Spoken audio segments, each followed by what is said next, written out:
Selanjutnya kita mau mendengar kebenaran firman Tuhan yang dilayani oleh Bapak Evangelis Ferry Sapulete. Saya persilakan Bapak Ferry.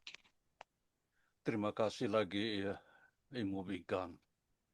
Ya, sama-sama.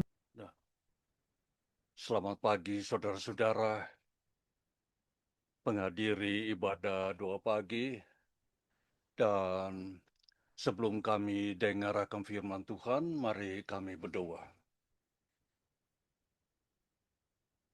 Terima kasih Bapa, kesempatan yang Tuhan berikan bagi kami, hamba-hambamu penghadiri ibadah doa pagi, boleh berkumpul untukmu Bapa. Dan kesempatan yang Bapa berikan kepada kami, hamba-hamba dan anggota-anggota ibadah subuh doa pagi, persekutuan doa ukumen anugerah untuk beribadah kepada Bapa di surga, di mana Tuhan juga berikan hamba-Mu kesempatan untuk mendengarkan firman makanan rohani untuk jiwa kami yang haus dan dahaga akan firman-Mu. Kiranya kami dapat menjadi pendengar dan berlaku yang baik terhadap firman yang akan diucapkan oleh hamba-Mu Tuhan. Apapun yang disampaikan, mudah-mudahan dapat kami pahami maknanya dengan baik sehingga dapat menjadi petunjuk untuk menjalani kehidupan dan mengatasi masalah. Terima kasih Tuhan Yesus, dan bicaralah kepada kami Bapa kata-kata penghiburan untuk menguatkan iman kami. Hanya atas nama Putramu Yesus Kristus kami menyembah Bapa di surga. Amin. Saudara-saudara, dan untuk subuh pagi hari ini, saya sudah pilih pembacaan daripada 1 Yohanes 4 ayat pertama sampai dengan ayat yang ke-6 yang berbunyi begini. Uji roh-roh.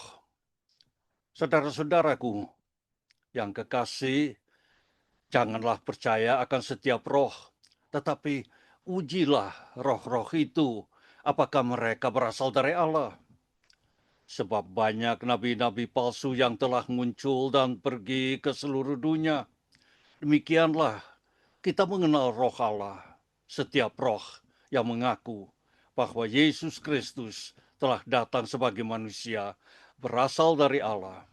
Dan setiap roh yang tidak mengaku Yesus tidak berasal dari Allah.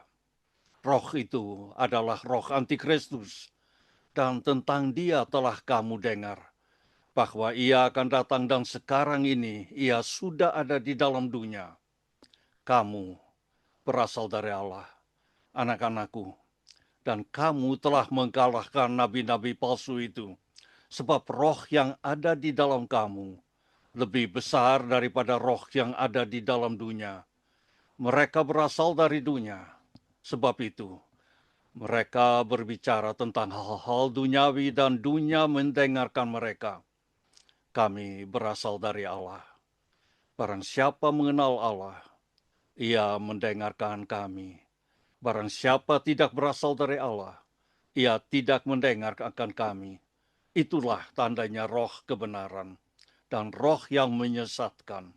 Sampai di sini adalah pembacaan kami untuk subuh pagi hari, dan kata firman untuk renungan ini akan terambil dari 1 Yohanes pasal 4 yang tadi ayat 4. Sebab roh yang ada di dalam kamu lebih besar daripada roh yang ada di dalam dunia.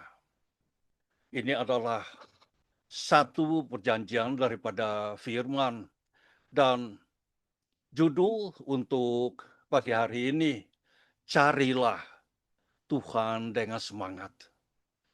Mencari Allah dengan penuh semangat berarti menjadikan dia prioritas dalam hidup Anda, saudara, dan saya, menjalin hubungan dengannya dengan segenap hati dan hidup baginya dengan semangat yang membara. Pencarian ini melibatkan upaya sadar untuk meluangkan waktu bersamanya melalui doa, kitab suci, dan ibadah, sekaligus menyadari bahwa Allah adalah pribadi yang menarik Anda dan saudara-saudara padanya dan memberi Anda kekuatan. Kenapa saudara-saudara? Karena tadi kami boleh dengar bahwa antikristus ada di dalam dunia. Dan banyak nabi-nabi palsu yang membawa akan firman yang tidak benar. Jadi, jadikan Allah prioritas dalam kehidupan sehari-hari Anda dan saudara, bukan sekedar pilihan. Carilah Dia dengan segenap hati, tenaga, dan pikiran Anda, seperti yang diajarkan dalam Matius pasal 22 ayat 37.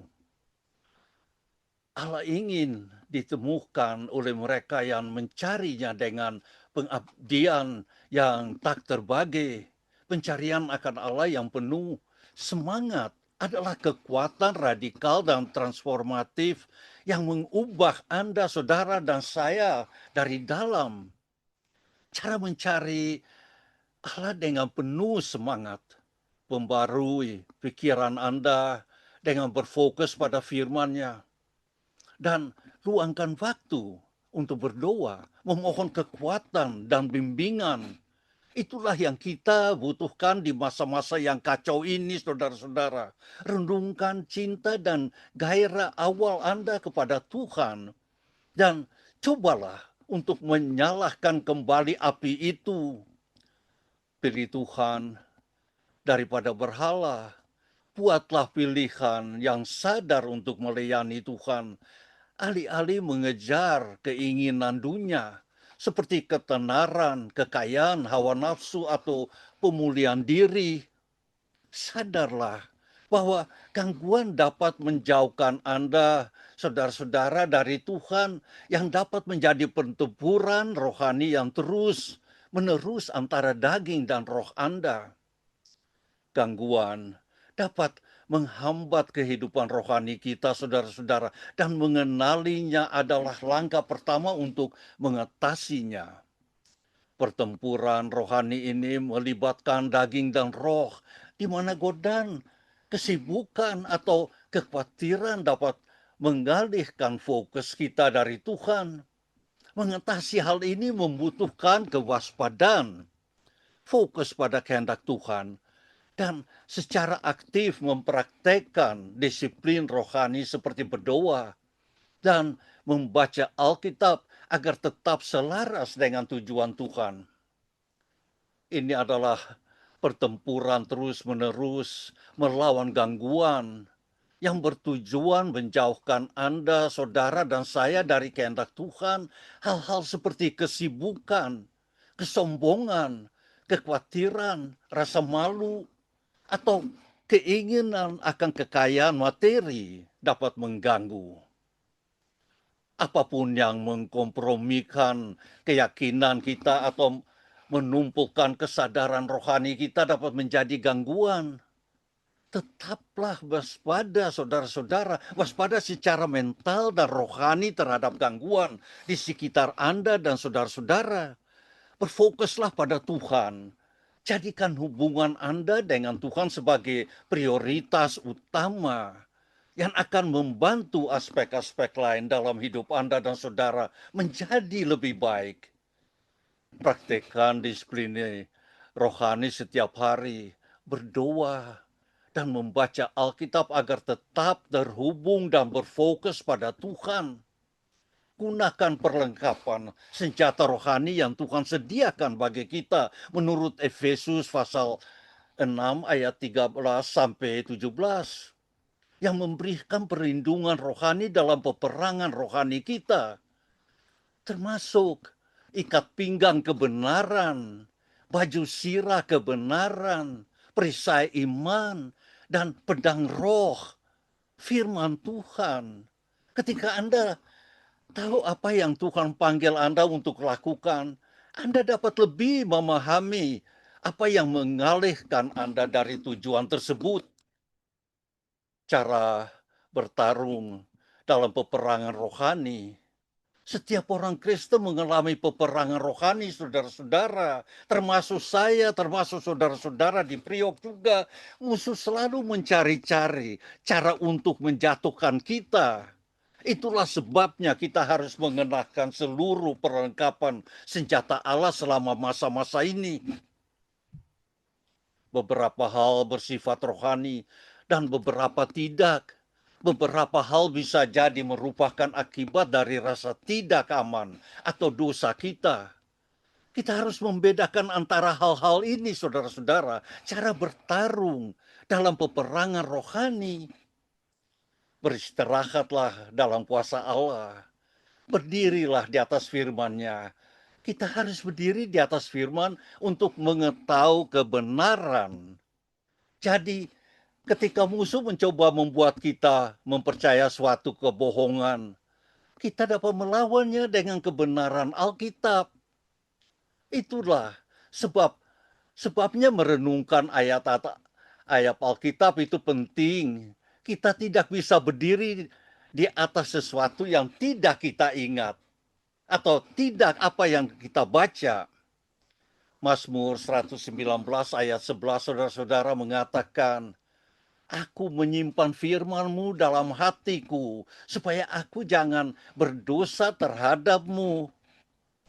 Di sini kita bisa melihat bahwa penulis menyimpan firman Allah dalam hatinya.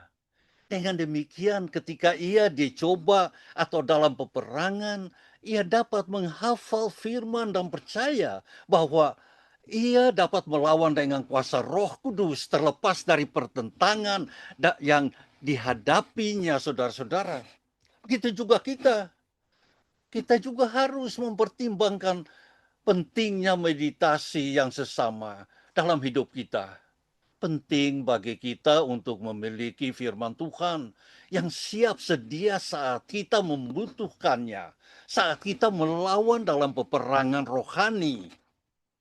Apa yang Yesus lakukan ketika ia dicobai oleh iblis di padang gurun? Ia bersandar pada firman Tuhan. Setiap kali musuh mencoba mengatakan kebohongan kepadanya, ia membantahnya dengan kebenaran. Itulah firman Allah. Bahkan ada saatnya setan mencoba menggunakan Alkitab, tetapi ia menggunakannya di luar konteks. Tidak ada punya kebenaran yang keluar dari mulutnya. Hal ini menunjukkan bahwa kita juga perlu menjadi pelajar firman Tuhan yang baik. Kita perlu memahami konteks Alkitab yang kita andalkan. Salah satu senjata kita dalam peperangan adalah doa. Doa itu adalah penting, begitupun di dalam jam-jam ibadah pagi, mau ke siang. Doa adalah kekuatan, napas. Berdoalah melawan segala sesuatu yang coba dilakukan musuh. Pergilah ke ruang doa Anda dan berdoalah. Penting untuk meluangkan waktu itu bersama Tuhan. Ya, akan ada gangguan dalam pikiran Anda yang akan mencoba menghalangi Anda meluangkan waktu bersama Tuhan. Tapi Anda harus berjuang, Anda harus berjuang. Anda harus terus maju, terus berdoa dan meluangkan waktu bersama Tuhan. Karena itu adalah kekuatan. Dan temukan apa yang terbaik bagi Anda dan saudara dan saya. Mungkin Anda meluangkan waktu itu di pagi, siang, atau malam hari. Lihatlah apa yang terbaik bagi Anda dan saudara-saudara. Ibadah dapat membantu kita masuk ke dalam hadirat Tuhan. Fokus kita beralih dari sarangan di sekitar kita kepada Yesus yang lebih besar daripada apa yang kita hadapi. Kekuatan jahat itu tidak dapat tetap berada di hadirat Tuhan. Ketika Anda berada di tengah-tengah pertempuran, ingatlah bahwa Tuhan lebih besar daripada iblis, kejahatan, dan kuasa-kuasa setan di dunia ini. Ketika rasa takut dan cemas tiba-tiba menguasai Anda. Carilah Tuhan, carilah firman-Nya, berdoa kepadanya, waspada dan peka terhadap apa yang ada di dalam hati dan pikiran Anda. Musuh akan mencoba menyerang pikiran Anda, saudara dan saya, dengan ide-ide yang tidak selaras dengan Alkitab. Karena itu, kita harus menawan setiap pikiran. Orang Kristen harus tetap terhubung dan saling mendukung agar tekanan hidup tidak menjauhkan orang dari iman. Terkadang kita perlu rendah hati dan berbagi apa yang kita alami. Kita saling membutuhkan. Kita perlu menjadi bagian dari komunitas. Kita perlu mencari nasihat. Mereka ada untuk menyemangati dan mendukung kita saat kita bergumul. Sebagaimana kita datang berdoa dalam subuh pagi hari ini sama-sama. Saya berdoa agar kita semua memiliki keberanian dan tidak takut akan apapun yang terjadi, saudara-saudara. Kita miliki Tuhan yang Maha Kuasa, yang tinggal di dalam kita, yang tidak pernah lepas tangan dari kita. Karena semuanya, kita adalah anak-anak Tuhan yang tidak akan ditinggalkan. Begitu juga di dalam dunia ini. Karena Tuhan punya fokus kepada kita, tidak lepas daripada kita, walaupun kita balik belakang daripada Tuhan. Tuhan selalu cari kita, saudara-saudara. Karena itu, datanglah di mana waktu yang saudara dan Anda perlu datang kepada Ia. Bawalah segala sesuatu supaya Ia buka pintu bagi kita. Amin. Amin, amin. Saya kembalikan kepada host Ibu Pinkan. Terima kasih.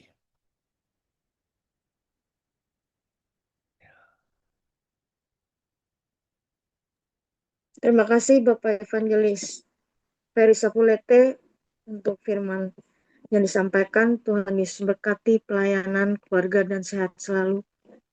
Terima kasih lagi Ibu. Sama-sama. Bapa kami yang kami muliakan, yang kami puji dan menyembah. Terima kasih buat kasih setia dan kehadiran-Mu Tuhan. Sepanjang ibadah kami pagi hari ini boleh dapat berakhir dengan baik. Sertai kami terus Tuhan agar kami selalu rindu dan ingin bersekutu dengan Engkau ya Bapa. Dan jangan biarkan kuasa-kuasa dunia menguasai kehidupan kami. Buat semua pelayan Tuhan yang sudah melakukan tugas-tugas mereka pagi ini. Kiranya Tuhan berkati kami. Cinta dan kemurahan Tuhan selalu dapat kami rasakan sepanjang hari. Biarlah setiap hari kami dapat mengucap syukur. Kabulkan dan sempurnakan doa-doa kami ya Bapa. Dan kami akhiri ibadah doa pagi dengan doa yang Tuhan Yesus mengajar kami. Dan kami mohon berkat-Mu Bapa. Bagi Bapa kami yang di surga, dikuduskanlah nama-Mu. Datanglah kerajaan-Mu. Jadilah kehendak-Mu di bumi seperti di surga. Berikanlah kami pada hari ini makanan kami yang secukupnya, dan ampunilah kami akan kesalahan kami, seperti kami juga mengampuni orang yang bersalah kepada kami. Dan janganlah membawa kami ke dalam pencobaan, tetapi lepaskanlah kami daripada yang jahat, karena Engkaulah yang mempunyai kerajaan dan kuasa dan kemuliaan sampai selama-lamanya. Amin. Saudara-saudara, pergilah dengan damai sejahtera dan terimalah berkat Tuhan. Tuhan memberkati dan melindungi saudara-saudara. Tuhan mensinarkan kamu dengan wajah-Nya dan memberi kamu kasih karunia. Tuhan menghadapkan wajah-Nya kepadamu dan memberi kamu damai sejahtera sampai selama-lamanya. Amin, amin, amin. Tuhan Yesus semua punya memberkati. selamat, Tuhan Yesus selamat memberkati. beraktivitas, Terima dan kasih. sampai bertemu Iya. lagi. Terima kasih Tuhan firman-Nya, berkati Tuhan kami berkati. semua dalam jam-jam Terima ibadah. kasih ya. Terima Iya, kasih. terima kasih. Bapak Heri Bye-bye. Sapulite. Yo, Ya, terima Tuhan.